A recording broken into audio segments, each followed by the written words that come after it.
ভদ্রলোক মুখ্যমন্ত্রী বর্তমান, ওনাকে দুর্বল করার চেষ্টা হচ্ছে। কালকে আপনারা জেনলে অবাক হবেন, ওই কালচার আবার ওনার আগমনে আবার ফিরে এসছে। কালকে আমাদের ইন্ডিয়া ব্লকের কিছু 50টা ফ্ল্যাক্স, কারণ আপনার বেশি 50টা ফ্ল্যাগ বামুটিয়াতে আমরা পাঠিয়েছি একটা গাড়ি করে, কর্মভবন থেকে একটা গাড়ি ভাড়া করে 5-7টা বাইক এসে বামুটিয়া এলাকার মধ্যে রাস্তা ব্লকেট করে গাড়িটা শুধু হাইজেক করে নিয়ে গিয়ে সবগুলো ফ্ল্যাক্স পুড়িয়ে দেওয়া হলো। পুলিশ গিয়ে পরবর্তী সময় গাড়িটা উদ্ধার করে এনেছে, কিন্তু ততক্ষণ 50টা ফ্ল্যাক্স লাগানো, ফিটিং করা ফ্ল্যাক্স ফ্রেম সহ পুড়িয়ে দেওয়া, ছাড়কার করে দেওয়া হয়েছে। এফআইআর হলো।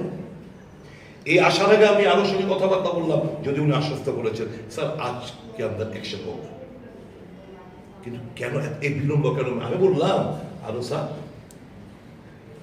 এই যদি this is the trend, if you cannot afford to induce fear psychosis in the mind of anti-social, how do you run the election?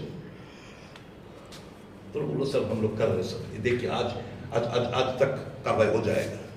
तो আমি ফিল করব ইলেকশন কমিশনের কাছে, যারা এখানকার ত্রিপুরার দায়িত্বপ্রাপ্ত রয়েছেন, right from CO to SP to returning officer to all police officers, please ensure যে মানুষের গণতান্ত্রিক অধিকার যাতে তারা এক্সারসাইজ করতে পারে। ফ্রি এন্ড ফেয়ার ইলেকশন, ত্রিপুরার যে সুনাম, যে ভোট মানে উৎসব, গণতন্ত্রের একটা উৎসব, সেদিনকে পার্টিসিপেট করতে পারে 19 এবং 26।